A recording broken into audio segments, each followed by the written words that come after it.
अस्सलाम वालेकुम, मैं सुफीज़ा मिज इस्लाम और मेरे पास ये मुकाशफतुल कुलूब की किताब है। इस किताब में मैं आज आपको बाब 30 ये पढ़कर सुनाऊंगी, जिसका टॉपिक है अर्श, कुर्सी, मुकर्रब फरिश्ते, रिस्क व तवक्कुल। औज़ु बिल्लाहि मिनश शैतानिर रजीम, बिस्मिल्लाहिर रहमानिर रहीम। अल्लाह ताला इरशाद फरमाता है, उसकी कुर्सी आसमानों और ज़मीन को घेरे हुए हैं। कुर्सी से मुराद इल्म इलाही है या मुल्क खुदाबंदी या फिर मशहूर आसमान का नाम है। हज़रत अली रज़ियल्लाहु अन्हु से मरवी है कि कुर्सी एक मोती है जिसकी लंबाई अल्लाह ताला के अलावा कोई नहीं जानता। हदीस में है कि सातों आसमान और ज़मीन कुर्सी के सामने ऐसे हैं जैसे फैले हुए जंगल में एक हल्का गोला पड़ा हो। यह भी फरमाया कि आसमान कुर्सी में है और कुर्सी अर्श इलाही के सामने है। हज़रत इकरमा रज़ियल्लाहु अन्हु से मरवी है, सूरज कुर्सी के नूर का 70वां हिस्सा है और अर्श इलाही हज़ाबात इलाही के नूर का 70वां हिस्सा है। रवायत है कि अर्श और कुर्सी के उठाने वाले फरिश्तों के दरमियान 70,000 नूर के और 70,000 जुल्मत के पर्दे फाइल हैं। हर पर्दा 500 साल का सफ़र है। अगर यह पर्दे न होते तो हामिलीन कुर्सी हामिलीन अर्श के नूर से जल जाते। अर्श एक नूरानी चीज़ है जो कुर्सी से ऊपर है और एक अलहदा वजूद रखता है, मगर इस कौल से जनाब हसन बसरी रज़ियल्लाहु अन्हु को इख्तलाफ है। अर्श इलाही की बनावट। अर्श इलाही की बनावट के मुतालिक मुख्तलिफ रवायतें हैं। बाज़ कहते हैं सुर्ख याकूत का है या सब्ज मोती का है। बाज़ की राय है कि सफ़ेद मोती से बनाया गया है। अल्लाह ताला ही उसकी हकीकत को बेहतर जानता है। फलकियात के माहिरीन उसे नवा आसमान, फलक आला, फलकुल अफलाक और फलक अतलस कहते हैं। उसमें कोई सितारा वगैरह नहीं है। कदीम हयत दानों के बकौल तमाम सितारे 8वें आसमान में हैं, जिसका वक्त फलकुल बुरूज और अहले शरा कुर्सी कहते हैं।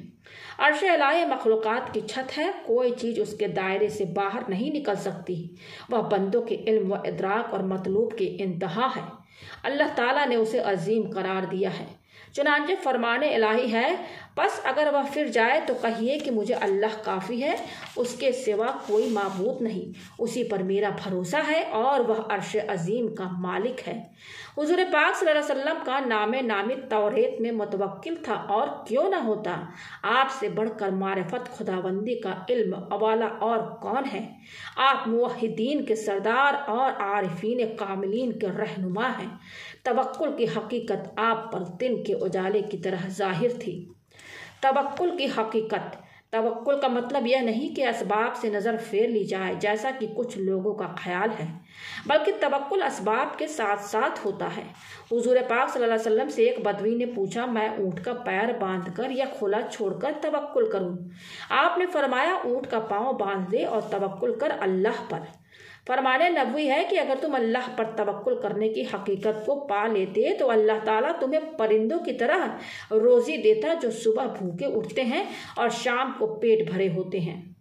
हज़रत इब्राहीम अदहम और हज़रत शकीक बल्खी के दरमियान सवाल व जवाब।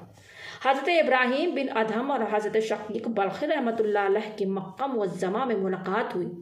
इब्राहीम ने पूछा, ऐ शकीक बल्खी, तुमने यह बुलंद मर्तबा कैसे पाया?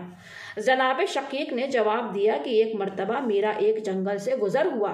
वहाँ मैंने एक ऐसा परिंदा पड़ा देखा जिसके दोनों बाजू टूट गए थे। मेरे दिल में यह वसवसा पैदा हुआ कि देखूं तो सही इसे कैसे रोज़ी मिलती है। मैं वहाँ बैठ गया। कुछ देर बाद एक परिंदा आया जिसकी चोंच में एक टिड्डी था और उसने वह परिंदे के मुंह में डाल दिया। मैंने दिल में सोचा कि वह राज़िक़े कायनात एक परिंदे के ज़रिए दूसरे परिंदे का रिस्क पहुंचा देता है। मेरा रिस्क भी मुझे हर हालत में पहुंचा सकता है। लिहाजा मैंने सब कारोबार छोड़ दिए और इबादत में मशरूफ़ हो गया। जनाब इब्राहीम बिन अदहम रहमतुल्लाह अलैह ने कहा, ऐ शकीक, तुमने मजबूर व माजूर परिंदा बनना पसंद किया और तंदुरुस्त परिंदा बनना पसंद ना किया कि तुमको बुलंद मकाम नसीब होता। क्या तुमने यह फरमाने नबवी नहीं सुना कि ऊपर वाला हाथ नीचे वाले हाथ से बेहतर है? मोमिन तो हमेशा बुलंदी दर्जात की तमन्ना करता है, यहाँ तक कि वह अबरार की सफ़ में जगह पाता है। जनाब शकीक रहमतुल्लाह अलैह ने यह सुनते ही जनाब इब्राहीम रहमतुल्लाह अलैह के हाथों को चूमा और कहा, बेशक आप मेरे उस्ताद हैं। तवक्कुल हकीकी क्या है? جب انسان روزہ کے حصول کے اسباب مہیا کر لے تو اسباب کی جگہ اپنا نسب العین اس خالق کائنات کو بنائے جو حقیقت میں روزی پہنچانے والا ہے۔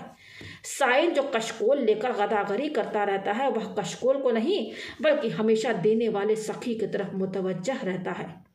فرمان نبوی ہے، جو شخص اپنے آپ کو سب سے زیادہ غنی بنانا چاہتا ہے وہ اپنے مال سے زیادہ انعام خداوندی پر نظر رکھے۔ توکل حقیقی کی ایک مثال جناب حذیفہ مرعشی رحمۃ اللہ علیہ نے کئی سال تک حضرت ابراہیم بن ادہم رحمۃ اللہ علیہ کی خدمت کی تھی۔ ایک مرتبہ لوگوں نے ان سے پوچھا کہ تم جناب ابراہیم رحمۃ اللہ علیہ کی صحبت کا کوئی عجیب واقعہ سناؤ۔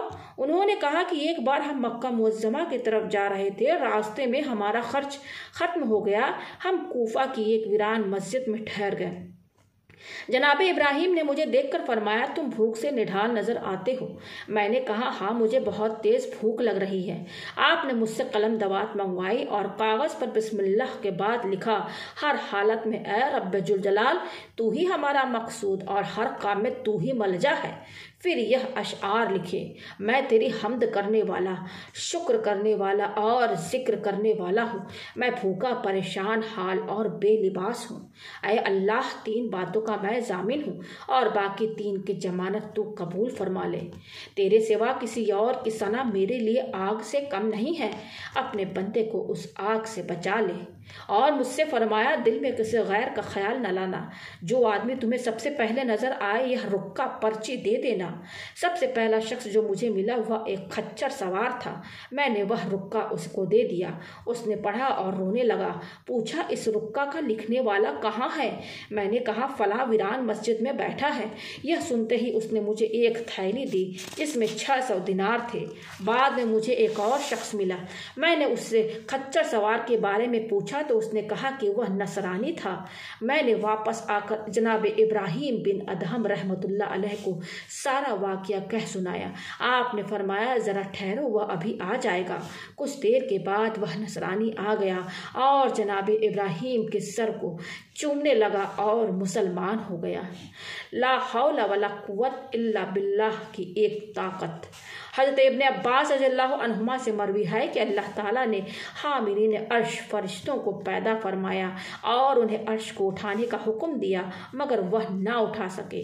اللہ تعالیٰ نے ہر فرشتے کے ساتھ 7 آسمانوں کے فرشتوں کے برابر فرشتے پیدا کیے، پھر انہیں عرش کو اٹھانے کا حکم دیا مگر وہ نہ اٹھا سکے۔ پھر اللہ تعالیٰ نے ہر فرشتے کے ساتھ 7 آسمانوں اور زمینوں کے فرشتوں کے برابر فرشتے پیدا فرمائے اور انہیں عرش اٹھانے کا حکم دیا مگر وہ پھر بھی نہ اٹھا سکے۔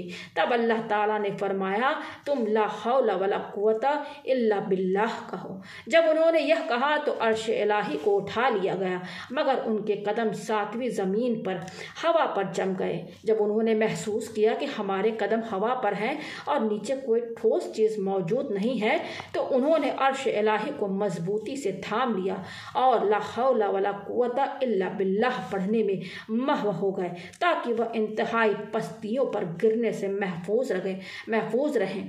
اب وہ عرش کو اٹھائے ہوئے ہیں اور عرش الہی انہیں تھامے ہوئے ہیں، بلکہ ان تمام کو قدرت الہی سنبھالے ہوئے ہیں۔